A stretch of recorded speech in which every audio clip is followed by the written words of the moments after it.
May 21 ലാലേട്ടൻ്റെ പിറന്നാൾ തിയേറ്ററുകളിൽ എത്തുമ്പോൾ എന്നോടൊപ്പം സംവിധായകൻ ജീത്തു ജോസഫ് നിൽക്കുകയാണ്. സർ നമസ്കാരം. നമസ്കാരം. ഈ ദൃശ്യം 1-ന്റെ ട്രെയിലറിലും 2-ന്റെ ട്രെയിലറിലും ചിരിച്ചുകൊണ്ടിരിക്കുന്ന കുറച്ച് മൊമെന്റ്സ് എങ്കിലും നിങ്ങൾ ഉൾപ്പെടുത്തിയിട്ടുണ്ട്. ഈ ഫാമിലിയുടെ എത്ര വരുമ്പോൾ ചിരിക്കണമെന്നല്ല ഞാൻ പറഞ്ഞത്, പക്ഷേ ഇത് ഭയങ്കര ഇൻറ്റൻസ് ആണ്. മീഡിയയുടെ ഇൻവോൾവ്മെന്റ് കാണുന്നുണ്ട് പല ആംഗിളിൽ നിന്നും, പോലീസിനെ മാത്രമല്ല പലരിൽ നിന്നും ഭയക്കുന്നു എന്നൊരു ഒരു എൻവയോൺമെന്റ് ജോർജ് കുട്ടിക്ക് ചുറ്റും കിടപ്പുള്ളതായിട്ട് ഫീൽ ചെയ്യുന്നുണ്ട്. ഈ മീഡിയ ഇൻവോൾവ്മെന്റ് ഉൾപ്പെടുത്താം എന്നുള്ള ഒരു തോട്ട് വരുന്നതായിരുന്നു ത്രീയുടെ ഒരു ആസ്പെക്ട് എന്ന് ചോദിച്ചാൽ? ത്രീ ഡെവലപ്പ് ചെയ്യുന്ന സമയത്ത് വന്നതാണ്. ത്രീയുടെ നമ്മൾ ആ പറഞ്ഞ ക്ലൈമാക്സിലാണ് തുടങ്ങുന്നത്, അത് വെച്ചോണ്ടാണ് തുടങ്ങുന്നത്. അപ്പോൾ എന്തൊക്കെ നമ്മളീ പറഞ്ഞല്ലോ 1 കഴിഞ്ഞപ്പം 2-ൽ എന്തൊക്കെ സംഭവിക്കാം. ഇതെന്നറിയോ, 1 പോലെയല്ല 2, 1-ഉം 2-ഉം പോലെയല്ല 3. 1-നകത്ത് ജോർജ് കുട്ടിയെ സമയം ഇപ്പോൾ ആ ട്രെയിലറിനകത്ത് പറഞ്ഞില്ലേ, നമ്മൾ കണ്ടത് ജോർജ് കുട്ടി ഭയങ്കര ബ്രില്യൻ്റ് ആയിട്ട് ആ സിറ്റുവേഷൻ അങ്ങ് ഹാൻഡിൽ ചെയ്തു. ഓക്കെ, പുള്ളി ഒരു ഡയറി ക്രിയേഷൻ എന്നൊക്കെ പറഞ്ഞ പരിപാടിയൊക്കെ ചെയ്തു. പുള്ളിയെ എവിടെയാണ് കൊണ്ടുപോയി വെച്ചത്? പോലീസ് സ്റ്റേഷൻ്റെ അടിയിൽ. സ്വാഭാവികമായിട്ടും സേഫ് ആണെന്നുള്ള രീതിയിൽ നമ്മൾ സിനിമ കഴിഞ്ഞ് ഇറങ്ങുന്നത് എന്താ, ജോർജ് കുട്ടി രക്ഷപ്പെട്ടു. പക്ഷെ ജോർജ് കുട്ടി ഒരിക്കലും വിശ്വസിച്ചിട്ടില്ല പുള്ളി ഇത് രക്ഷപ്പെട്ടു എന്ന്. ഇതെന്നല്ലെങ്കിൽ നാളെ കണ്ടുപിടിച്ച് എന്നിലേക്ക് വന്നാൽ ഞാൻ ഇതിനെങ്ങനെ പ്രതിരോധിക്കാമെന്ന് പറഞ്ഞാൽ പുള്ളി ഒരു ഡിഫെൻസീവ് പ്ലാൻ അങ്ങ് റെഡിയാക്കി. അത് 5-6-7 കൊല്ലം കൊണ്ടാണ് സ്റ്റെപ്പ് ബൈ സ്റ്റെപ്പായിട്ട് ഓരോ കാര്യങ്ങൾ ചെയ്ത് ഇങ്ങനെ ഇത് ചെയ്ത്. ഇതിനകത്തൊക്കെ പ്രശ്നങ്ങളുണ്ട്. ഈ സ്റ്റെപ്പ് ഇവർ ഈ പോലീസ് സ്റ്റേഷനിലേക്ക് ഒരു പക്ഷേ ഈ പ്രശ്നം കഴിഞ്ഞ് 1 വർഷത്തിനുള്ളിൽ ഇവർ തിരിച്ചു വന്നായിരുന്നെങ്കിൽ ജോർജ് കുട്ടിയുടെ ഈ പ്ലാനുകളൊന്നും ഒന്നും നടക്കുകയില്ല. മനസ്സിലായോ? പക്ഷേ ജോർജ് കുട്ടി ഒരു വിശ്വാസത്തിൽ പോകുന്നതാണ്. പുള്ളി ട്രൈ ചെയ്യും. ദൈവാനുഗ്രഹം അല്ല ഭാഗ്യം കൂടെ ഉള്ളതുകൊണ്ടാണ് പുള്ളി സക്സസ്ഫുൾ ആകുന്നത്. അപ്പം പുള്ളി അങ്ങനെ പ്ലാൻ ചെയ്ത് പോയി പുള്ളിക്ക് ഫേവറബിൾ ആയിട്ടൊക്കെ എല്ലാം സെറ്റ് ചെയ്ത് വെച്ച് പുള്ളി അതിൻ്റെ ഇടയ്ക്ക് പുള്ളിയുടെ ബിസിനസ്സും കാര്യങ്ങളും പുള്ളിയുടെ സ്വപ്നങ്ങളുമായിട്ട് അവരും ജീവിക്കുകയാണ്. പക്ഷേ ഉള്ളിൽ ടെൻഷനുണ്ട്. ഫാമിലി അത് അറിയിക്കാൻ പറ്റത്തില്ല, കാരണം ആ സാധനം എപ്പോൾ വേണേലും പൊക്കിയെടുത്തുകൊണ്ട് വരാം. അതുകൊണ്ട് പുള്ളി അത് പുറമെ ഇങ്ങനെയൊക്കെ കാണിച്ച് ഇത് ചെയ്തിട്ട് അങ്ങനെ ഒരു പ്രശ്നം വന്നു, പോലീസ് വന്നു, പുള്ളി ആ ഡിഫെൻസീവ് ഇത് പുള്ളി അങ്ങ് ഇംപ്ലിമെൻറ്റ് ചെയ്യാൻ തുടങ്ങി. ആ യാത്രയിൽ പുള്ളി ആ സെക്യൂരിറ്റി വിളിക്കുമ്പോൾ സെക്യൂരിറ്റി ലീവാണെങ്കിൽ തീർന്നു. മനസ്സിലായി? അതാ പറഞ്ഞത്. അതൊരു ചാൻസ് എടുക്കുകയാണ് പുള്ളി ലൈഫിൽ. അല്ലെങ്കിൽ പുള്ളി കീഴടങ്ങാൻ റെഡിയായിരുന്നു. എന്നാൽ അതിനകത്ത് പറയുന്നുണ്ടല്ലോ, ഒന്ന് ശ്രമിച്ചുകൂടെ, ഒരുപക്ഷെ ഭാഗ്യം എൻ്റെ കൂടെ ആണെങ്കിലോ എന്ന് പറയുന്ന സാധനം. അത് പുള്ളിക്ക് അനുകൂലമായിട്ട് വന്നു. അതോടുകൂടി അത് ചെയ്തു. അവിടെ ഒരു കേസിൽ എപ്പോഴും ഇങ്ങനെയാണ്, ഞാനാണ് അഫക്റ്റഡ് ആൾ, കേസ് കൊടുത്ത ആൾ. ഞാനിതിൻ്റെ പുറകെ നിൽക്കുന്നിടത്തോളം കാലം കേസ് സ്ട്രോങ് ആവും. ഞാൻ അതിൻ്റെ താല്പര്യമൊക്കെ കഴിഞ്ഞ് കഴിഞ്ഞാൽ പിന്നെ അത്രയൊക്കെ കാണുള്ളൂ എന്ന് പറഞ്ഞ പോലെ അതിനകത്ത് അവരുടെ അവസാനം അവരുടെ റിക്വസ്റ്റ് എന്നാ, അവർക്ക് മനസ്സിലായി അവരുടെ മകൻ മരിച്ചു എന്നുള്ളത്. റിയാലിറ്റി പുള്ളി അക്സെപ്റ്റ് ചെയ്തു. പ്രഭാകരൻ ഭാര്യയ്ക്ക് ഗീതയ്ക്ക് ചിലപ്പോൾ അക്സെപ്റ്റ് ചെയ്യാൻ ബുദ്ധിമുട്ടുണ്ടായിരിക്കും, ഇപ്പോഴും പറ്റിയിട്ടുണ്ടാവില്ല. അതാ പുള്ളി വന്ന് ചോദിക്കുന്നത്, ഞങ്ങൾക്ക് ആ ഒരു കർമ്മം ചെയ്യാനായിട്ട് എന്തെങ്കിലും ഒന്ന് കിട്ടിയിരുന്നെങ്കിൽ. അപ്പോൾ പുള്ളിക്ക് ജോർജ് കുട്ടിയെ സംബന്ധിച്ചാൽ കൊടുക്കാൻ പറ്റുന്ന സാഹചര്യമല്ല. അത് പുള്ളി ഇൻഡയറക്റ്റ് ആയിട്ട് പറഞ്ഞു, എന്നെ ആഗ്രഹം ഉണ്ടെങ്കിൽ പോലും എനിക്കത് ചെയ്യാൻ സാധിക്കില്ല. അത് കഴിഞ്ഞ് അത് ചെയ്യാവുന്നൊരു സാഹചര്യം വന്നപ്പം ജോർജ് കുട്ടി അത് ഓർത്തു, അവർക്ക് വേണ്ടി അത് വേണം. ജോർജ് കുട്ടിക്ക് അത് ചെയ്യാതെ തന്നെ അതങ്ങ് ചെയ്യായിരുന്നു. പക്ഷേ പുള്ളി അവരെക്കുറിച്ച് ഓർത്തു. കാരണം ജോർജ് കുട്ടിയുടെ നന്മയുടെ ഭാഗമാണ്, പ്രഭാകരനെ പുള്ളിക്ക് ഇഷ്ടമാണ്. അങ്ങനെ പുള്ളി അത് കൊടുത്തു. എന്നിട്ട് ചോദിച്ചു, ഇനി ഞങ്ങൾ വെറുതെ വിട്ടുകൂടെ, നിങ്ങൾ ആവശ്യപ്പെട്ട് തരുന്നു എന്ന് പറഞ്ഞ് ഇത് ചെയ്തു. അപ്പോൾ അതിൻ്റെ അവസാനം നമ്മൾ പറയുന്നത് എന്താണ്, മുരളി പറയുന്നൊരു കാര്യം, ഇനി നമ്മുടെ അടുത്ത വരവിന് വേണ്ടി പ്രതിരോധിക്കാനുള്ള തയ്യാറെടുപ്പിലായിരിക്കും അയാൾ. അതാണ് അയാൾക്കൊരു ശിക്ഷയും. ഇപ്പോൾ ജോർജ് കുട്ടിയുടെ ഒരു ക്യാരക്ടർ വെച്ചിട്ട് അയാൾ ഇപ്പോഴും വിശ്വസിച്ചിട്ടില്ല ഇത് തീർന്നു എന്നോ എപ്പോൾ വേണേലും പോലീസോ വരാം എന്നൊക്കെ, അല്ലെങ്കിൽ വരാം. അപ്പം പുള്ളിയുടെ തേർഡിലേക്ക് വരുമ്പോൾ പുള്ളിയുടെ ജീവിതം മുഴുവൻ ഫാമിലിയെ സംബന്ധിച്ചോളം പുള്ളി ഫാമിലിക്ക് ഒരു അഷുറൻസ് കൊടുത്തു, പ്രശ്നങ്ങളൊക്കെ തീർന്നു, ഫാമിലി സെറ്റിൽഡാ, ഫാമിലി ഭയങ്കര ഹാപ്പിയാണ്. പുള്ളിയെ സംബന്ധിച്ചോളം പുള്ളിക്ക് ആ തോന്നലിലാണ് ജീവിക്കുന്നത് എപ്പോൾ വേണേലും. അതായത് ആ വീട്ടിലേക്ക് ഒരു സ്ട്രേഞ്ചർ ആ പറമ്പിൻ്റെ സൈഡിൽ എവിടെയെങ്കിലും കണ്ടാൽ പുള്ളി പോലീസുകാരനാണോ, കാരണം ഓൾറെഡി പുള്ളിക്ക് ഒരു എക്സ്പീരിയൻസ് ഉണ്ട്. അവിടെ 2 പോലീസുകാരുന്നുണ്ട്, എന്തായിരിക്കും എന്തെങ്കിലും എവിടെയെങ്കിലും എനിക്ക് പാളിയിട്ടുണ്ടാവുമോ, ഇത് പുള്ളിയെ ഹോണ്ട് ചെയ്തുകൊണ്ടിരിക്കും. അപ്പോൾ സ്വാഭാവികമായിട്ടും പുള്ളിയുടെ മനസ്സമാധാനം നഷ്ടപ്പെടും. എൻ്റെ പിന്നാലെ ആരും ഉണ്ട്, ചിലപ്പോൾ ഈ പോലീസ് വരുന്നുണ്ടാവില്ല. അതാണ് ഇതിനകത്ത് 3-ക്കകത്തൊരു പ്രശ്നം വെച്ചാൽ, നിങ്ങൾ വിചാരിക്കുന്ന പോലെ ചിലപ്പം പുള്ളിയുടെ പിന്നാലെ ആരും ഉണ്ടെന്ന് പറഞ്ഞാൽ ചിലപ്പോൾ ആരും ഉണ്ടാവണമെന്നില്ല, പക്ഷേ അത് പുള്ളിയുടെ തോന്നലായിരിക്കാം. അപ്പോൾ പുള്ളിയുടെ ഒരു അങ്ങനത്തെ ഒരു അവസ്ഥയിലാണ് പുള്ളി ജീവിക്കുന്നത്. അതുകൊണ്ട് തന്നെയാണ് ട്രെയിലറിൽ നമ്മൾ ആ വിഷ്വലിലെല്ലാം പുള്ളിയുടെ ഒരു ടെൻഷൻ കാണിച്ചത്. അത് ഓഡിയൻസിന് കമ്മ്യൂണിക്കേറ്റ് ചെയ്യാനാണ്. ഇതിനകത്ത് ഫസ്റ്റിൻ്റെയും സെക്കൻഡിൻ്റെയും പോലെ അല്ല. 3-ൽ ജോർജ് കുട്ടിയുടെ മാനസികാവസ്ഥയും അയാളുടെ ഇൻസെക്യൂരിറ്റീസും അയാളുടെ ഇമോഷൻസിലുമാണ്. പ്രശ്നങ്ങൾ പലതും വരുമെന്ന് പ്രതീക്ഷിക്കുന്നു. ചിലപ്പം ആ പ്രശ്നങ്ങളൊന്നും ഉണ്ടാവില്ല. ചിലപ്പോൾ വേറെ ഒരു രീതിയിലും പ്രതീക്ഷിക്കാത്ത പ്രശ്നങ്ങൾ വരാം. അപ്പോൾ അതാണ് ഇതിൻ്റെ ഒരു ക്യൂരിയോസിറ്റി ഫാക്ടർ. പിന്നെ ഒരു പ്രോബ്ലം എവിടെയാണെന്ന് വെച്ച് കഴിഞ്ഞാൽ 1ലും 2ലും ജോർജ് കുട്ടി ഭയങ്കര കളികൾ കളിച്ചു, ഭയങ്കര ബ്രില്യൻ വർക്ക് എന്നൊക്കെ പറഞ്ഞു. ബേസിക്കലി അങ്ങനെ അല്ല 3. മാത്രമല്ല ജോർജ് കുട്ടിയുടെ ബ്രില്യൻസോ ഇതൊന്നും അല്ല. ഇത് ജോർജ് കുട്ടി റിഫ്ലെക്സ് ആക്ഷൻ ഉള്ള ഒരാളാണ്. ഒരു സിറ്റുവേഷൻ വരുമ്പോൾ പുള്ളി പെട്ടെന്ന് അതിനൊരു തീരുമാനം എടുത്തൊരു സൊല്യൂഷൻ കണ്ടെത്തി പോകുന്നു. ആ അക്വേർഡ് നോളജ് സിനിമയിൽ നിന്ന് അത് കിട്ടിയിട്ട് പുള്ളി ചെയ്യുക. അതിൽ ദൈവാനുഗ്രഹം കൊണ്ട് ഭാഗ്യം കൊണ്ട് രക്ഷപ്പെടുന്ന ഒരാളുമാണ് അയാൾ. അല്ലാതെ പുള്ളി ഒരു ഭയങ്കര എക്സ്ട്രാ ഓർഡിനറി ആളല്ല. അതുകൊണ്ട് തന്നെയാണ് ഇവരുടെ ഇമോഷനും ഇതൊക്കെ കൊണ്ട് ഞാൻ തുടക്കം തൊട്ട് പറയുന്നത് ഈ എൻ്റയർ ഫ്രാഞ്ചൈസി ഒരു ഇമോഷണൽ ഫാമിലി ഡ്രാമയാണ്. അതിനകത്ത് കുറച്ച് ഒരു ക്രൈമും കുറച്ച് സർപ്രൈസിങ് എലമെൻസും വന്നപ്പോഴത്തേക്ക് ആൾക്കാർ അതിനെ ത്രില്ലർ മോഡിലേക്ക് എടുത്തു വെച്ചു. അപ്പം നിങ്ങൾ കാണാൻ പോകുന്ന ദൃശ്യം 3-ൽ ഇമോഷൻസിനാണ് പ്രാധാന്യം എന്ന് കരുതി എപ്പോഴും കരഞ്ഞുകൊണ്ടിരിക്കുന്ന ഒരു അങ്ങനത്തെ സിനിമയാണെന്ന് ഞാൻ പറയുന്നില്ല. അതിനകത്ത് നിങ്ങളെ സർപ്രൈസ് ചെയ്യുന്ന, പക്ഷെ നോട്ട് ലൈക്ക് 1 and 2. 1 and 2 പോലെ അങ്ങനെ ഭയങ്കര സർപ്രൈസ് ചെയ്യുന്ന എലമെൻറ്റ്സ് അല്ല. കുറച്ചുകൂടെ അദ്ദേഹത്തിൽ ജോർജ് കുട്ടിയിലേക്ക് അയാളുടെ ഇമോഷൻസ്, അയാളുടെ കുടുംബവും അയാളുടെ പ്രശ്നങ്ങളിലും കോൺസെൻട്രേറ്റ് ചെയ്യും. 2ൻ്റെ സമയത്ത് ഇതേപോലൊരു ഇൻ്റർവ്യൂവിൽ സാറ് പറഞ്ഞത് ഇതൊരു ഇമോഷണൽ റൈഡ് ആണ് ഇപ്പോഴോ എന്നുള്ളതാണ്. എൻ്റെ വീഡിയോ ക്ലിപ്പ് ഉണ്ട്. ഇതിനകത്ത് നിങ്ങൾ വലിയ കാര്യങ്ങൾ എക്സ്പെക്ട് ചെയ്ത് സസ്പെൻസ് ഒന്നുമില്ല, ഇതൊരു ഇമോഷണൽ റൈഡാണ്. പക്ഷെ നമുക്ക് കാണുന്നത് അങ്ങനെ അല്ലല്ലോ.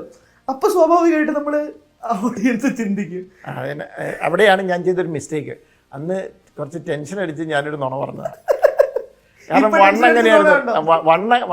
1 അങ്ങനെ ആയതുകൊണ്ട് 2 കുറച്ച് ടെൻഷൻ അടിച്ച് ഇത് അങ്ങനെ പറഞ്ഞു പോയി. അതിൻ്റെ കയ്യിൽ നിന്ന് പറഞ്ഞു പോയി കഴിഞ്ഞപ്പോൾ പിന്നെ അതിനകത്ത് 1-2 സ്ഥലത്തൊക്കെ ഇത് കിട്ടിയപ്പോൾ ആൾക്കാർ ശരിക്കും കിട്ടി. പക്ഷേ സത്യസന്ധമായിട്ട് 3-ൽ ആ ഒരു ലെവൽ ഓഫ് ഇതില്ല. ആ ഒരു ലെവലിൽ പ്രതീക്ഷിക്കരുതെന്ന് ഞാൻ പറഞ്ഞു. മനസ്സിലായി. കാരണം കുറച്ചുകൂടെ ജോർജ് കുട്ടിയുടെ ഇമോഷനും ആ ഫാമിലിയിലെ കുറച്ച് രസകരമായ സിറ്റുവേഷൻസ് ഒക്കെ ഉണ്ടെന്നാണ് എൻ്റെ ഒരു വിശ്വാസം. അതാണ് കാരണം ഫാമിലി ഭയങ്കര ഹാപ്പി ആയിട്ട് ഇങ്ങനെ പോകുന്നു. ജോർജ് കുട്ടിക്ക് ഒരു ടെൻഷൻ, അതിൻ്റെ ഒരു ഡൈനാമിക്സ് ഉണ്ടല്ലോ. അച്ഛന് കാരണം അവർക്കും അറിയില്ല. പിള്ളേർ ഒത്തിരി സംഭവങ്ങൾ മാറി, പിള്ളേർ വളർന്നു. ജോർജ് കുട്ടി ചെയ്ത കാര്യങ്ങൾ നമ്മൾ പ്രേക്ഷകർക്ക് അറിയാവുന്നത് പോലും കൂടെയുള്ള ഭാര്യയ്ക്കും മക്കൾക്കും അറിയില്ല എന്തൊക്കെയാണ് ചെയ്തിരിക്കുന്നത്. ആസിഡ് ഒഴിച്ചത് കത്തിച്ചോന്ന് പോലും ചിലപ്പം അവർക്ക് അറിയണമെന്ന് നിർബന്ധമില്ല. കാരണം അത് പറയുന്നില്ല, ട്രെയിലറിൽ പറയുന്നുണ്ടല്ലോ, അതെന്താ അവരോട് പറയാത്തത്. അപ്പം ജോർജ് കുട്ടി പേടിച്ചിട്ടാണ്. കാരണം ഇനി അപ്പനൊരു ക്രിമിനലാണെന്ന് ചിന്തിക്കുമോ എന്ന് വരെ അങ്ങനത്തെ ഇൻസെക്യൂരിറ്റീസ് ഉണ്ട് പുള്ളിക്ക്. കാരണം പിള്ളേർ വലുതായി പല ചോദ്യങ്ങൾ ചോദിക്കുന്നു, അതെന്താ ഇതെങ്ങനെ. അപ്പോൾ അവർക്ക് കിട്ടിയ ഒരു അഷുറൻസ് അനുസരിച്ച് കേസ് തീർന്നു. മനസ്സിലായോ? പക്ഷെ 1-ലും 2-ന്റെ പകുതിയിലൊക്കെ ഉണ്ടായിരുന്ന ആളുകളുടെ ചിന്തയല്ലല്ലോ ഇപ്പോൾ ജോർജ് കുട്ടിയും ഫാമിലിയോടും ഉള്ളത്. ഇവർ ചെയ്തിട്ടുണ്ട് എന്നൊരു നെറേറ്റീവിലോട്ട് ആളുകളും ചിന്തിച്ചു തുടങ്ങുമ്പോൾ അങ്ങനെ ഒരു സപ്പോർട്ട് സിസ്റ്റം കുറയുന്നുണ്ടല്ലോ. മറ്റേതിപ്പം ഒരു ജീപ്പ് വന്നു കഴിഞ്ഞാൽ എന്താണെന്ന് ചോദിക്കാൻ ഇവിടെ ആളുണ്ടാവും, അല്ലെങ്കിൽ അങ്ങനെ ജോർജ് കുട്ടിക്ക് വേണ്ടി ഡിഫെൻഡ് ചെയ്യാൻ ഇവിടെ ആരെങ്കിലും ഉണ്ടാവും. ഞാൻ പറയുന്നത് ആളുകളുടെ ഭാഗത്തു നിന്നാണെങ്കിൽ. ഇപ്പം അതുമില്ല. ഇപ്പം കംപ്ലീറ്റ്ലി ഓൾ അലോണാണ്. ഫാമിലിയെ ഇതിനകത്ത് റിസ്ക് എടുപ്പിക്കാൻ പറ്റില്ല. സോ സിംഗിൾ മാൻ ഒരു ആർമി എന്നുള്ള രീതിയിലേക്ക് മാറുന്നുണ്ടോ എന്നുള്ളതാണ്. അല്ല, പണ്ടും സിംഗിൾ മാൻ ആർമി തന്നെയാണ്. ഫാമിലി അതിൻ്റെ കൂടെ സ്ട്രോങ് ആയിട്ട് സപ്പോർട്ട് ചെയ്യുന്ന, ഇപ്പം ടെൻഷൻ അടിച്ച് സപ്പോർട്ട് ചെയ്യുന്നുണ്ടായിരുന്നു. ഇപ്പോൾ 3-ലേക്ക് വരുമ്പോൾ അത് നിങ്ങൾ 3 കാണുമ്പോൾ 3-യുടെ ഓപ്പണിങ്ങിൽ തന്നെ നമ്മൾ ഒരു സീൻ വെച്ചിട്ടുണ്ട്. ആ സീനിൽ നമ്മൾ കമ്മ്യൂണിക്കേറ്റ് ചെയ്യും, ഫാമിലി സെറ്റിൽഡായി, ഫാമിലി അതിൻ്റെ ടെൻഷനൊക്കെ മാറി ഇതായി എന്നുള്ളത് അതിൻ്റെ ഒരു അങ്ങനത്തെ ഒരു സിറ്റുവേഷൻ ഉണ്ട്. അവർക്ക് അതിനുള്ള പ്രോപ്പറായിട്ടുള്ള ഉത്തരവും കാര്യങ്ങളും കൊടുത്തു. അപ്പോൾ കാരണം ജോർജ് കുട്ടിയെ സംബന്ധിച്ചുള്ള അവർ സമാധാനത്തിൽ ഇരിക്കണം എന്നുള്ളതാണ് ജോർജ് കുട്ടി ആഗ്രഹിക്കുന്നത്. അത് ചെയ്തു. പക്ഷേ ജോർജ് കുട്ടീൻ്റെ സമാധാനം ഒരിക്കലും പോയില്ല. കാരണം പുള്ളിക്ക് എപ്പോഴും പുള്ളിയുടെ മനസ്സങ്ങനെയാണ്, ഇത് തീർന്നിട്ടില്ല, എപ്പോൾ വേണേലും വരാം. അതുകൊണ്ട് അതാണ് പുള്ളിയുടെ പ്രശ്നം. മനസ്സിലായോ? ആ ഹോണ്ടിങ് എപ്പോഴും ഉണ്ടാവില്ല. കാരണം അങ്ങനെ ആയിരിക്കുമല്ലോ സ്വാഭാവികമായിട്ടും. കാരണം ഇപ്പം നമ്മൾ ഇപ്പം ഞാനിപ്പോൾ ഒരു ക്രൈം ഇങ്ങനെ ഒരാളെ ഇത് ചെയ്തു, എന്നിട്ട് അതിൻ്റെ പൊടി പോലും അവശേഷിപ്പിക്കാൻ പറ്റാത്ത രീതിയിൽ ഇത് ഇല്ലാതാക്കി കളഞ്ഞു. എന്നാലും നമ്മളവിടെ നിൽക്കുമ്പോൾ ഒരു പോലീസ് ഇപ്പോൾ നമ്മുടെ വീടിൻ്റെ സൈഡിൽ കൂടെയൊക്കെ വരികയാണ്, ഇതേമേ എവിടെയെങ്കിലും ഒരു ഉള്ളിലൊരു ഇതുണ്ടാവും. അതാണ് ജോർജ്. പക്ഷേ ആ ജോർജ് കുട്ടിയുടെ ഫാമിലിയുടെ ഇതെന്നു വെച്ചാൽ അവർ ആ ചെറുപ്പത്തിൽ തൊട്ട് അച്ഛനൊരു കാര്യം പറഞ്ഞാൽ പിന്നെ അവർക്ക് ഓക്കെയാണ്, അവരതങ്ങ് ഇത് ചെയ്യുക. അപ്പം അച്ഛൻ പറയാണ് പ്രശ്നങ്ങളൊക്കെ തീർന്നു, ഓക്കെ. അതാണ് പുള്ളിക്കാരത്തി അതിനകത്ത് ട്രെയിലറിനകത്തുണ്ട്, ജോർജ് കുട്ടി തന്നെയല്ലേ പറഞ്ഞ പ്രശ്നങ്ങളൊക്കെ തീർന്നെന്ന്. പക്ഷേ അതിനകത്ത് സംസാരിക്കുന്ന കോണ്ടെക്സ്റ്റ് വേറെയാണ്. അപ്പം അവരത് വിശ്വസിച്ച് ജീവിക്കുകയാണ്. അപ്പം അവർക്ക് ടെൻഷനൊന്നുമില്ല. ജോർജ് കുട്ടി മാത്രമേ ടെൻഷൻ അടിക്കുന്നത്. അതുകൊണ്ടാണ് ജോർജ് കുട്ടിയുടെ ടെൻഷൻ നമ്മളതിനകത്ത് കാണുന്നത്. ട്രെയിലറിൽ ജോർജ് കുട്ടി ഒരു ഫോണിൽ നോക്കി ഞെട്ടിത്തടിക്കുന്ന ഒരു മൊമെന്റിലാണ് അവിടെ എൻഡ് ചെയ്യുന്നത്. ഞാൻ പറയുന്നത് ദൃശ്യം 1 സാർ എപ്പോഴും പറയാറുള്ള ഒരു സീനാണ് റാണി അബദ്ധത്തിൽ സംസാരിക്കുമ്പോൾ ലാലയുടെ ഞെട്ടലോടെ ആ സോഫയിൽ ബാക്കിൽ ഇരുന്നിട്ട് നോക്കുന്ന ഒരു സീൻ. അങ്ങനെ ഏതെങ്കിലും മൊമെന്റ് ഉണ്ട് ഇവിടെ? ഇതിൽ വേറെ രീതിയിലുള്ള മൊമെന്റ്സ് ആണ്, അത് നിങ്ങൾ സിനിമ കാണുമ്പോൾ മനസ്സിലാവും. ഓക്കെ. മറ്റേതെന്ന് പറഞ്ഞു കഴിഞ്ഞത് ഇപ്പം അവിടെ ഞെട്ടുക എന്ന് പറയുമ്പോൾ പുള്ളിക്ക് ഞെട്ടാം, കാരണം പുള്ളിയുടെ ചുറ്റിനും ആരുമില്ല, ധൈര്യമായിട്ട് ഞെട്ടാം. മറ്റടുത്ത് അങ്ങനത്തെ ഒരു മൊമെൻ്റ് എന്ന് പറയുന്നത് കണ്ണിനകത്ത് എന്ന് പറഞ്ഞാൽ പുള്ളിക്ക് ഞെട്ടാനും പറ്റത്തില്ല.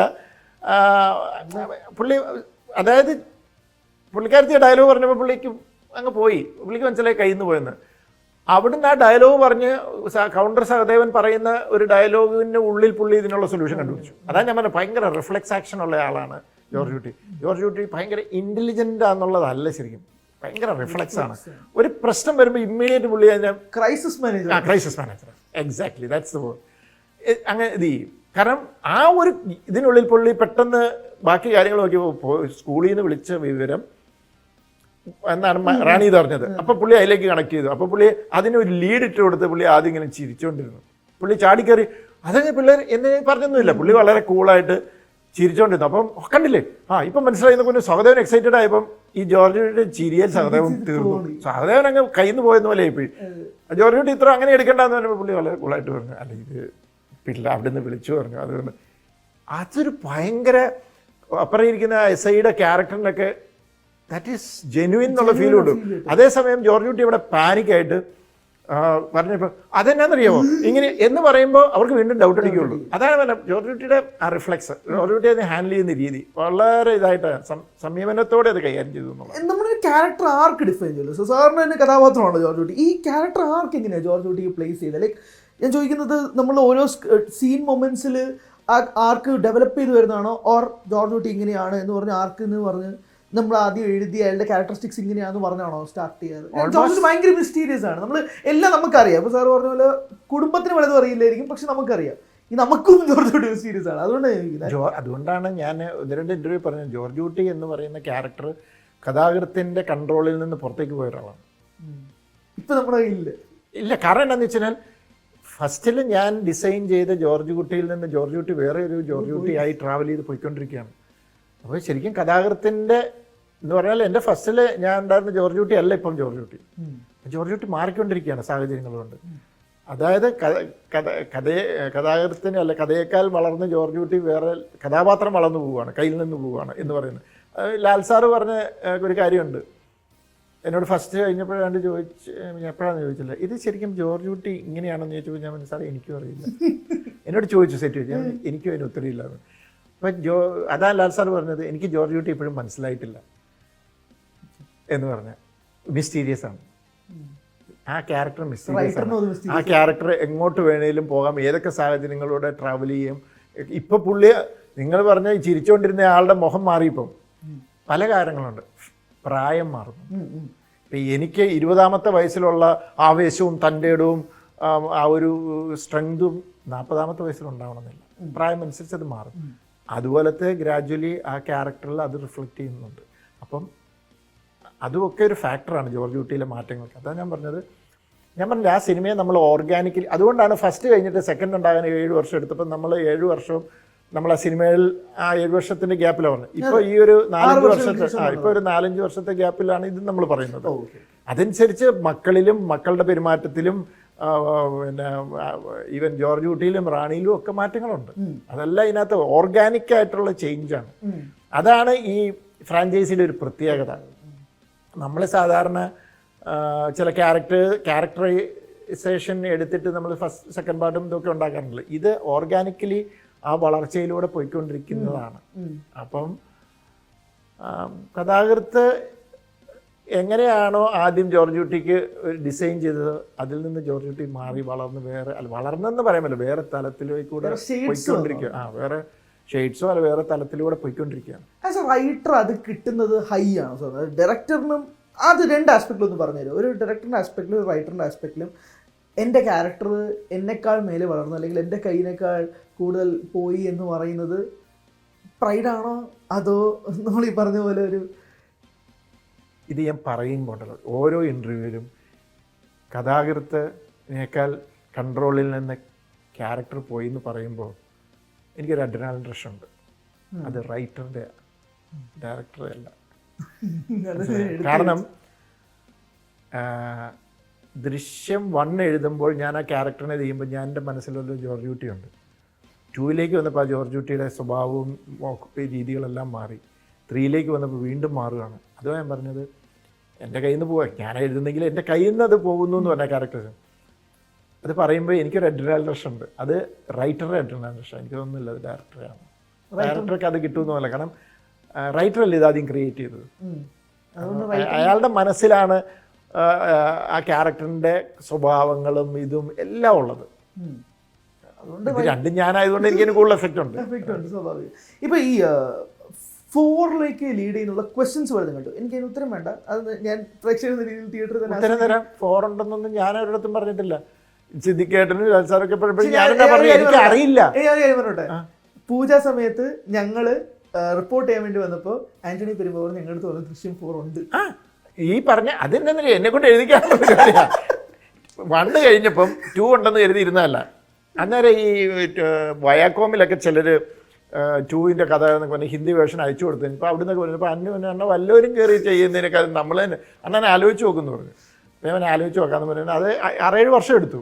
അപ്പോൾ 2 ഉണ്ടായപ്പോൾ എന്നോട് 2ൻ്റെ ഷൂട്ട് തുടങ്ങുന്നതിന് പറഞ്ഞു 3 കുറിച്ച് ആലോചിച്ചു. ഇതിങ്ങനെ പറയും എന്നിട്ട് നാളെ 4 ഉണ്ടാകണമെന്ന് നിർബന്ധമൊന്നുമില്ല. ചിലപ്പോൾ ഉണ്ടായേക്കാം, എനിക്കറിയില്ല. കാരണം അത് ഇവോൾവ് ചെയ്ത് അത് സംഭവിക്കണം. അതിനെന്തെങ്കിലും അങ്ങനെ രീതിയിൽ സംഭവിച്ചാൽ, കാരണം എന്നോടൊരാൾ ചോദിച്ചു, ഞാൻ പറഞ്ഞു എനിക്കറിയില്ല, കാരണം ഇപ്പോൾ 3 കഴിഞ്ഞിട്ട് അവരുടെ ജീവിതം എങ്ങനെയാണെന്ന് കണ്ടാലല്ലേ എനിക്ക് പറയാൻ പറ്റുള്ളൂ. അപ്പോൾ അവരൊരു 3-4 കൊല്ലം ജീവിക്കട്ടെ, എന്നിട്ട് നോക്കാം അവരുടെ ജീവിതം എങ്ങനെ പോകും. അതായത് ഞാൻ അവരെ നോക്കി കണ്ടിട്ട് തീരുമാനിക്കാൻ 4 എഴുതണോ വേണ്ടി വന്നത്, ആസ് ഇറ്റ്സ് റിയലി ഹാപ്പനിങ്. മനസ്സിലായോ എന്ന് പറഞ്ഞ പോലെ തന്നെ എനിക്കറിയില്ല. എനിക്കറിയില്ല, ഇല്ലെന്ന് പറയാൻ പറ്റിയില്ല. കാരണം വെച്ചാൽ 1 കഴിഞ്ഞപ്പോൾ ഞാൻ ഒരിക്കലും വിചാരിച്ചില്ല 2 ഉണ്ടാകുന്നു. 3 എന്നൊക്കെ പറഞ്ഞാൽ സ്വപ്നത്തിൽ പോലും വിചാരിച്ചല്ല. പക്ഷെ അതൊക്കെ സംഭവിച്ചു. അപ്പോൾ എനിക്കറിയില്ല. അതുകൊണ്ട് അങ്ങനെ ചോദിച്ചാൽ ഇപ്പം അതാണ് ഒരു അന്നത്തെ പ്രസ് മീറ്റിനകത്ത് സിദ്ദിഖേട്ടൻ പറഞ്ഞപ്പോൾ ഞാൻ പറഞ്ഞു അതിൻ്റെ തീരുമാനം പോയിട്ടില്ല. കാരണം ചുമ്മാ അങ്ങനെ എല്ലാവരും പറഞ്ഞ് 4 എന്നുള്ള ഫീലിംഗ് ഉണ്ടാക്കി വെക്കണ്ട. ചിലപ്പോൾ നിങ്ങൾക്ക് ചിലപ്പോൾ ആ സിനിമ കാണുമ്പോൾ ഇത് 4 അങ്ങനെയാണോ 4 ആണോ എന്നൊക്കെ തോന്നുമായിരിക്കും. പക്ഷെ എനിക്കറിയില്ല ഉണ്ടാവുമെന്ന്. ഇപ്പം പല സിനിമകൾക്കും ഒരു സീക്വൽ എന്നുള്ള രീതിയിൽ അവർ എൻഡ് ചെയ്യാറുണ്ട്. സാർ ശ്രദ്ധിച്ചിട്ടുണ്ടാവും, ഒരു ക്ലൈമാക്സ് ഉണ്ടാവില്ല, 2 എന്ന് പറഞ്ഞിട്ട് ഒരു ലീഡ് ഇട്ടിട്ട് ഒരു നിർത്തലാണ്. പക്ഷേ ഡയറക്ടർ അതിൻ്റെ ടേക്ക് എന്താണ്? സാർ അവിടെ ഒരു കൃത്യമായ ക്ലോഷർ വെച്ചിട്ടാണ് അടുത്ത പാർട്ടിലേക്ക് നീങ്ങുന്നത്. അതുകൊണ്ടാട്ടോ ഞാൻ ചോദ്യം ചോദിക്കുന്നത്. കൃത്യമായ ക്ലോഷർ വെച്ചിട്ടാണ് നമുക്ക് ഉത്തരം കിട്ടി. ഇപ്പം ദൃശ്യം 2 കണ്ടു കഴിഞ്ഞാൽ ഓക്കെ ലീഡ് ഉണ്ടായേക്കാം എന്നേ ഉള്ളൂ, അല്ലാതെ ഫോഴ്സ്ഡ് ആയിട്ട് ഇതാ ഒരു 2 എന്ന് പറഞ്ഞൊരു 3 എന്ന് പറഞ്ഞ് വെച്ചിട്ടില്ല. അങ്ങനെയുള്ള സിനിമകൾ ഒട്ട് ടേക്ക് വേണ്ടിയിട്ട് അത് ഓരോരുത്തർ സ്വാതന്ത്ര്യമല്ലേ. അവരെ സംബന്ധിച്ചിടത്തോളം ഇപ്പം ആരാണ്ട് പറഞ്ഞു KGF 1 കഴിഞ്ഞപ്പോൾ എല്ലാവർക്കും അറിയായിരുന്നു 2 ഉണ്ടാകുമെന്ന്. 2 കഴിഞ്ഞപ്പോൾ 2 അവസാനിച്ചത് 3 ഉണ്ടാകും എന്നുള്ള രീതിയിലാണ്. അപ്പം ചിലർ അങ്ങനെ ചെയ്തു. ഞങ്ങളങ്ങനെ ചെയ്തു വെച്ചൊരു പടമുണ്ട്. അത് ഹ്യൂമറിൻ്റെ ഭാഗമായിട്ട് ചെയ്തതാണ്. മറ്റേ നുണക്കുഴി എന്നാ ഒരു മേ കണ്ടിന്യൂ അങ്ങനെ എന്തൊരു മേ കണ്ടിന്യൂ അങ്ങനെ ഒരു ഇത് ചുമ്മാ അങ്ങനെ ഇട്ട് വെച്ചു. അപ്പോൾ കുറേ പേര് ഇതിൻ്റെ കണ്ടിന്യൂഷൻ അവനെ ചുമ്മാ ഒരു ഹ്യൂമർ സിനിമ ചെയ്തപ്പം അതിൻ്റെ ഭാഗമായിട്ട് ചെയ്തു വെച്ചതാണ്. പിന്നെ അത് ഓരോരുത്തരുടെ തോന്നലുകളാണ്, അത്രേ ഉള്ളൂ. അത് അവർക്ക് അങ്ങനെ എൻഡ് ചെയ്യണമെന്ന് തോന്നി, അത് ഓക്കെയാണ്. ഒള്ളി തിങ് അത് ഓഡിയൻസിന് അതിനെ എന്ത് രീതിയിൽ അവരതിനെ എടുക്കുന്നു, എന്ത് ഇമ്പാക്റ്റ് ഉണ്ടാക്കുന്നു എന്നുള്ളതിന് മാത്രമേ ഉള്ളൂ എൻ്റെ പ്രസക്തി.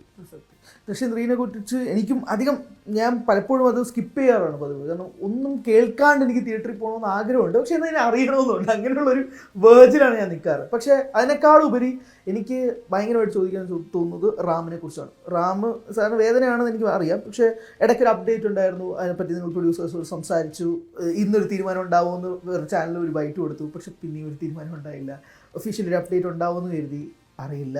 ലാലിൻ്റെ ലുക്കേ വേറെ, എവിടെയോ പോയി ഇത്ര കോടികൾ മുടക്കി ഷൂട്ട് ചെയ്ത് എന്നാണ് എൻ്റെ സ്റ്റേജ്. എനിക്ക് സത്യം അതൊരു ദുഃഖം തന്നെയാണ്. ഓരോ തവണ പ്രൊഡ്യൂസേഴ്സ് ചെയ്യുന്നത് കഴിയുമ്പോൾ നമ്മൾ റെഡിയാണ്. ഞാൻ 1 വർഷം അതിന് വേണ്ടി കാത്തിരുന്നു. 1 വർഷം ഫുള്ള് വേറെ പ്രൊജക്റ്റുകളെല്ലാം മാറ്റി വെച്ചിട്ടിരുന്നു, ഒന്നും സംഭവിച്ചില്ല. അവരിപ്പോൾ തുടങ്ങുകയാണ്. ഈ ലാസ്റ്റ് വന്നിട്ട് ഷൂട്ട് തുടങ്ങാനായിട്ട് ആർട്ട് ഡയറക്ടർ പോയി എല്ലാം ചെയ്യാണ്ട് വന്നപ്പോൾ അവിടെയും കുറച്ച് പ്രശ്നങ്ങൾ വന്ന് വീണ്ടും അങ്ങ് ഇതായി. അതുകൊണ്ട് എനിക്ക് അതിനെക്കുറിച്ച് ഒന്നും പറയാൻ പറ്റില്ല. പ്രഭാകർ ചോദിക്കുന്ന പോലെ ഞങ്ങൾ ഇനി അതിനുവേണ്ടി കാത്തിരിക്കണം. ഞാനും കാത്തിരിക്കുകയാണ്. എനിക്കറിയില്ല. പിന്നെ വലിയൊരു പ്രശ്നമുണ്ട്. ഒരു ഇറ്റ്സ് ബീൻ 6 years അല്ലേ? അത് ഇനി അത് ചെയ്താൽ എങ്ങനെയാകും എനിക്കറിയില്ല. കാസ്റ്റ് അസംബിൾ ചെയ്യാനുള്ള ബുദ്ധിമുട്ടൊക്കെ. കാസ്റ്റിൻ്റെ കാര്യത്തിൽ വലിയ പ്രശ്നമില്ല. ഒരുമാതിരി പല ക്യാരക്ടേഴ്സും എൻഡ് ചെയ്തായിരുന്നു ഫിനിഷ് പ്രോപ്പർലി. ലാൽ സാറിൻ്റെ ക്യാരക്ടറും മാത്രമാണ് ബാലൻസ് നിൽക്കുന്നത്. പിന്നെ ഇനി വരേണ്ടത് പുതിയ ക്യാരക്ടേഴ്സാണ്. അപ്പോൾ ആ പ്രശ്നമില്ല. പക്ഷേ ഒത്തിരി കോംപ്ലിക്കേഷൻസ് ഉണ്ട്. കുറേ എക്സ്പെൻസീവായിട്ട് ഷൂട്ട് ചെയ്ത് വെച്ച് പകുതി വെച്ച് അന്നൊരു ഇഞ്ചുറി വന്ന് ഹീറോയിൻ ഇഞ്ചുറി വന്നിട്ട് അവിടെ പകുതി ഷൂട്ട് ചെയ്തത്. അപ്പോൾ UK ഷൂട്ട് ചെയ്ത് പല സീസൺ അവിടെ ഉണ്ടല്ലോ, 4 സീസൺ ഉണ്ടല്ലോ. അപ്പോൾ ആ കറക്റ്റ് സമയത്ത് എന്നാലേ കണ്ടിന്യൂ, അല്ലെങ്കിൽ ഈ ഫുട്ടേജ് മുഴുവൻ യൂസ് ചെയ്യാൻ പറ്റാതെ, അല്ലെങ്കിൽ ഇത് ഫുൾ റീഷൂട്ട് ചെയ്യണം. റീഷൂട്ട് ചെയ്യാൻ പിന്നെ അത്രയും കൂടെ കോസ്റ്റ് ആവും. പിന്നെ അതിന് ഫസ്റ്റ് തന്നെ ആദ്യം തീർക്കാന്നുള്ളൊരു പ്ലാനിലൊക്കെ വന്നു. അതാ പറ്റിയതാണ്. അത് ചെയ്യരുതായിരുന്നു. അത് ഞാൻ പറഞ്ഞതാണ്. പക്ഷെ അതെന്നു വെച്ചാൽ അത് വേറെ ചില ലാഭത്തിന് പോയതാണ്. പക്ഷെ ആരെയും കുറ്റം പറഞ്ഞിട്ട് കാര്യമില്ല. അപ്പം നമ്മൾ UK പോയി ഷൂട്ട് ചെയ്തപ്പോൾ അതിൻ്റെ തൊട്ടടുത്താണ് മൊറോക്കോ. അപ്പോൾ അവിടുന്ന് അങ്ങ് പോവുകയാണെങ്കിൽ 2 മണിക്കൂർ കൊണ്ട് മൊറോക്കോ അതും തീർത്ത് വരാം എന്നൊക്കെ. അങ്ങനെയൊക്കെ ഒരു ആരുടെയും കുറ്റമല്ല ഇത്. നമ്മളാരും വിചാരിച്ചില്ല, ഇങ്ങനെ അങ്ങ് പറ്റിപ്പോയി. അവർ അറിയില്ല ടോട്ടലി. അതിന് ഞാൻ ഭയങ്കര ലാസ്റ്റ് മീറ്റിംഗിൽ സാർ ഭയങ്കര പ്രതീക്ഷ വെച്ചതുകൊണ്ടാണ് ഞാൻ ചോദിക്കുന്നത്. അതിലും വലിയ അപ്ഡേറ്റ് എനിക്കറിയില്ല. ലാൽ സാറും ആൻ്റണിയും പറയും ഞങ്ങൾ എപ്പോഴും റെഡിയാണ്, ഞാനും റെഡിയാണ്. ഇത് പ്രൊഡ്യൂസറിനെ അറിയിച്ചിട്ടുണ്ട്. അവരായിട്ട് അതിനൊരു ഇത് കൊണ്ടുവന്നാൽ നല്ലത്. ദൃശ്യം 3യുടെ ലാസ്റ്റ് മിനിറ്റിൽ നിൽക്കുന്നതുകൊണ്ട് ഞാൻ ദൃശ്യം 3യുടെ അപ്ഡേറ്റിലേക്ക് പോകണേ. ദൃശ്യം 3 അനൗൺസ് ചെയ്യുന്നത് നിങ്ങൾ 3 പേര് ഏതോ ഒരു ഫോട്ടോ, അതായത് നിങ്ങൾ 3 പേര് വേറെ സ്ഥലത്ത് നിൽക്കുന്ന പോലെ എല്ലാം കൂടെ കൊളാബ് ചെയ്തൊരു ഫോട്ടോ ആണ് ആദ്യം വരുന്നത്. അതായത് സാധാരണ അനൗൺസ്മെന്റ് പോസ്റ്റർ പോലും അല്ല, നിങ്ങൾ ഒരുമിച്ച് ലൊക്കേഷനിൽ പോലെയായിട്ട് തോന്നുന്നില്ല. ഏതൊരു സ്ഥലത്ത് നിങ്ങൾ ഒരുമിച്ച് ചേർത്ത് വെച്ചേക്കുന്ന അങ്ങനെ ഒരു അനൗൺസ്മെന്റ് ഒക്കെ ഇറക്കാനുള്ള ധൈര്യം ദൃശ്യമാണ് സ്വാഭാവികം. പക്ഷേ അനൗൺസ്മെന്റിന്റെ ഒരു പോസ്റ്ററല്ലേ ഉള്ളൂ. അതെനിക്ക് 3 പേര് ബ്ലാക്ക് ആയിട്ടൊക്കെ. 3 ബ്ലാക്ക്. അങ്ങനെ 3 ബ്ലാക്ക് ഇതെല്ലാം ഷർട്ട്. എവിടെ നിൽക്കായിരുന്നു 3 പേര്? ഞങ്ങള് പഴയ ഏതാണ്ട് ഫോട്ടോ എടുത്ത് എല്ലാം കൂടെ കൂട്ടിച്ചേർത്ത് ഫോട്ടോഷോപ്പിൽ എല്ലാം കൂടെ കൂട്ടിച്ചേർത്ത് ജോയിന്റ് അടിച്ച് ഇട്ടതാണ്. അതൊരു അനൗൺസ്മെന്റ് അല്ലേ, നമുക്ക് ആ ന്യൂസിനല്ലേ വാല്യൂ. അല്ല ഇപ്പം നമ്മൾ ഇപ്പോൾ 3 പേരോട് നിൽക്കുന്ന ഫോട്ടോ അല്ലാതെയൊക്കെ എടുത്തിട്ടുണ്ട്. അതൊക്കെ പിന്നെ വേറെ പല സെറ്റിലൊക്കെ വെച്ചിട്ടാണ്. അപ്പോൾ എന്നോട് പറഞ്ഞു എന്നാൽ ബ്ലാക്ക് ഷർട്ട് ഇട്ട് ഫോട്ടോ ഉണ്ട്, അതേ പിടിച്ചു എന്ന് പറഞ്ഞു. അപ്പോൾ അതെല്ലാം കൂടെ ചേർത്തിട്ടിട്ട് ഇങ്ങനെ ചെയ്യുന്നത്. ലാസ്റ്റ് ഫേസർ മകളുടെ സിനിമ കാര്യത്തെക്കുറിച്ചും കൂടി ഒന്ന് സംസാരിക്കാമോ? അല്ല, അവളൊരു സ്ക്രിപ്റ്റ് വർക്ക് ചെയ്തുകൊണ്ടിരിക്കുകയാണ്. അവളൊരു ആർട്ടിസ്റ്റിൻ്റെ അടുത്തൊരു കഥ പറഞ്ഞു. ആ ആർട്ടിസ്റ്റിന് അത് ഭയങ്കരമായിട്ട് ഇഷ്ടപ്പെട്ടു. അപ്പോൾ അതിൻ്റെ സ്ക്രിപ്റ്റ് എഴുതി ആർട്ടിസ്റ്റിൻ്റെ അടുത്ത് നറേറ്റ് ചെയ്യണം. പിന്നെ അവൾ വേറെയും സ്ക്രിപ്റ്റ് വേറൊരാൾക്ക് ഒരു സ്ക്രിപ്റ്റ് എഴുതുന്നുണ്ട്. പുള്ളിയുടെ തന്നെ ഫ്രണ്ടിന്, ഞങ്ങളോട് വർക്ക് ചെയ്യുന്ന ഒരാൾ. പുള്ളിക്കാരത്തേക്ക് ഇങ്ങനെ സിനിമയിൽ വരണം എന്നുള്ളതാണ്. എൻ്റെ കൂടെ 2 പടം അസിസ്റ്റ് ചെയ്യുന്നുണ്ടായിരുന്നു. പിന്നെ പുള്ളിയുടേതായ രീതി വരട്ടെ. അപ്പം എൻ്റെ മകളാന്ന് ഓർത്തുകൊണ്ട് ആ കെയർ ഓഫ് വരുന്ന അവൾക്കും താല്പര്യമില്ല. അപ്പം പറഞ്ഞാൽ അത് വേണ്ട കാര്യം, ഞാൻ തന്നെ സ്ട്രഗിൾ ചെയ്ത് വരും. എന്തെങ്കിലും എനിക്ക് ഉണ്ടെങ്കിൽ ഞാൻ അതിനകത്ത് രക്ഷപ്പെടുകയില്ല, ഞാൻ വേറെ പണി നോക്കും എന്ന് പറഞ്ഞാൽ അവളതിനെ ഹാൻഡിൽ ചെയ്യാൻ പഠിച്ചിട്ടുണ്ട്. എല്ലാവരും സിനിമയിൽ ഇപ്പോൾ ഇളയാളാണ് ബെഡ് ടൈം സ്റ്റോറീസ് എന്ന് പറഞ്ഞ കമ്പനി ഇത് ചെയ്യുന്നതും ഇപ്പോൾ കഥകൾ കേൾക്കുന്നതും. അത് എനിക്ക് വേണ്ടി മാത്രമല്ല, നമ്മുടെ കൂടെയുള്ള അല്ല പുറത്തുനിന്നുള്ള ഇത് നല്ല നല്ല സിനിമകൾ ചെയ്യണം എന്നുള്ളൊരാഗ്രഹത്തിൽ അങ്ങനെ കഥകൾ കേൾക്കുന്നു, ചെയ്യുന്നു. അതാണ് ഏറ്റവും ബുദ്ധിമുട്ടുള്ളൊരു പരിപാടി. ആ പുള്ളി എനിക്ക് ചിലപ്പം കറ്റീന ചിലപ്പോൾ സങ്കടം തോന്നും. നമ്മളൊരു 100 കഥ കേട്ടാൽ അതിനകത്ത് ചിലപ്പം 1ഓ 2ഓ ആണ് ഏകദേശം കൊള്ളാമെന്ന് പറയുന്നത്. അങ്ങനെ വരുമ്പോൾ ഉണ്ടാകുന്ന ഒരു ഇതുണ്ടല്ലോ, കുറച്ച് കഴിയുമ്പോൾ കേട്ടിട്ട് മടുക്കും. അത് നമ്മളീ പലരും പറയില്ല, ആർട്ടിസ്റ്റ് അല്ല ഡയറക്ടർ കഥ കേൾക്കുന്നില്ല. ഞാനൊക്കെ തുടക്ക സമയത്ത് ഒത്തിരി സ്ക്രിപ്റ്റ് വായിക്കുകയും ചെയ്തു. പിന്നെ സ്ക്രിപ്റ്റ് വായന നിർത്തി. അല്ല സ്ക്രിപ്റ്റ് വായന നിർത്തിയിട്ട് ഡീറ്റെയിൽഡ് 1 ലൈൻ ആക്കി. പിന്നെ അത് കഴിഞ്ഞ് പിന്നെ സിനോപ്സിസിലേക്ക് മാറി. കാരണം ഇത് വായിച്ച് കുറച്ച് കഴിയുമ്പോൾ അങ്ങ് മടുക്കുന്നേ, മനസ്സിലായോ? അതൊരു പറയുന്നവർക്ക് എളുപ്പമാണ്, നമുക്ക് എന്നാലും നമ്മൾ സ്ട്രഗിൾ ചെയ്യുക. കാരണം വെച്ചാൽ ഞാനൊക്കെ വിശ്വസിക്കുന്നത് നമ്മളൊക്കെ ഇങ്ങനെ ഒരു അവസരം കിട്ടിയോണ്ടല്ലേ നമുക്ക് ഇതായത്. അപ്പോൾ ഇതുപോലെ എവിടെയെങ്കിലും കഴിവുള്ള ഒരാളുടെ ഒരു അവസരം കിട്ടുകയാണെങ്കിൽ നമുക്കതിന് ഹെൽപ്പ് ചെയ്ത് കൊടുക്കാൻ പറ്റുവാണെങ്കിൽ നല്ല കാര്യം. ഈ ഫ്രാഞ്ചൈസിനെ സ്നേഹിക്കുന്ന ലക്ഷക്കണക്കിന് ആളുകളുണ്ട്.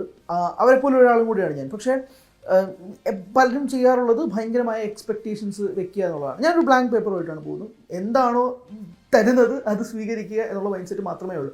നമ്മൾ എത്രയൊക്കെ ആവർത്തിച്ച് പറഞ്ഞാൽ പോലും ഓഡിയൻസിൻ്റെ ഉള്ളിൽ സ്വാഭാവികമായിട്ടും ഉണ്ടാകുന്നൊരു ഹൈപ്പ്, ഈ ക്യാരക്ടേഴ്സിന് ഉണ്ടാകുന്നൊരു ഫാൻ ബേസും ഉണ്ട്. അതിനോടൊരു ലാസ്റ്റ് മിനിറ്റ് കൺക്ലൂഷൻ എന്ന രീതിയിൽ എന്തായിരിക്കും പറയാനുള്ളത്? അല്ല, താങ്കൾ പറഞ്ഞതിന് എൻ്റെ കറക്റ്റ്. ഇത് ഒരു ബ്ലാങ്ക് പേജ് ആയിട്ട് വരാൻ ശ്രമിക്കുക. കാരണം അത് അത്ര എളുപ്പമല്ല. അതിന് നമ്മളെ തന്നെ പ്രിപ്പയർ ചെയ്യണം. പിന്നെ എല്ലാവരും പറയുന്നുണ്ട് ഒരു ഫ്രാഞ്ചൈസിലെ ആദ്യത്തെ സിനിമ അത് ഭയങ്കരമായിട്ട് അങ്ങ് ഹിറ്റായ അല്ലെങ്കിൽ ഇഷ്ടപ്പെട്ടാൽ ചിലപ്പോൾ നമുക്ക് തോന്നും 1 പോലെ. അതെന്തുകൊണ്ടെന്നറിയാം, അതൊരു ഫസ്റ്റ് ടൈം എക്സ്പീരിയൻസ് ആയിരുന്നു. ജോർജ് കുട്ടീനെ ആദ്യമായിട്ട് കാണുന്നു, ജോർജ് കുട്ടീനെ ആദ്യമായിട്ട് എക്സ്പീരിയൻസ് ചെയ്യുന്നു. ആ കിട്ടുന്ന കിക്ക് ഒരിക്കലും ചിലപ്പോൾ അതിൻ്റെ അടുത്തയിലേക്ക് വരണമെന്നില്ല. പക്ഷെ അതുകൊണ്ട് അത് മോശമാണെന്നല്ല, അത് നിങ്ങൾ ഈ ഫാക്ടേഴ്സ് മനസ്സിലാക്കി വന്ന് ഈ സിനിമയെ കാണുക. ബേസിക്കലി ജോർജ് കുട്ടിയും കുടുംബത്തിലും ഇനി എന്താണ് അവർ ഫേസ് ചെയ്യുന്ന പ്രശ്നം, ആ പ്രശ്നം എത്രത്തോളം സീരിയസ് ആണ്, അതിനെ എങ്ങനെയാണ് ഹാൻഡിൽ ചെയ്യുന്നത് എന്ന് മനസ്സിലാക്കാനായിട്ട് വരിക. അല്ലാതെ ജോർജ് കുട്ടി അന്ന് ഹാൻഡിൽ ചെയ്ത പോലെ തന്നെ ഇന്ന് ഹാൻഡിൽ ചെയ്യും എന്ന് അങ്ങനെയുള്ള പ്രതീക്ഷകളിൽ വരരുത്. ആ കുടുംബത്തിൽ ഇനി എന്താണ് സംഭവിക്കാനുള്ള ക്യൂരിയോസിറ്റിയിൽ വരിക. അങ്ങനെ വരുമ്പോൾ ആ സിനിമ നിങ്ങളെ എൻ്റർടൈൻ ചെയ്യിക്കുമെന്നാണ് എൻ്റെ വിശ്വാസം. ക്യൂരിയോസിറ്റിയോടെ വരിക, ബ്ലാങ്ക് പേപ്പറോടെ വരിക എന്നുള്ളതാണ് എനിക്ക് പറയാനുള്ളത്. Thank you so much sir, thank you so much for your time. എല്ലാം ക്ലിയർ ചെയ്തു എന്ന് വിശ്വസിക്കുന്നു. കൂടുതൽ വാർത്തകൾക്ക് news 18 Keralam YouTube channel subscribe ചെയ്യുക.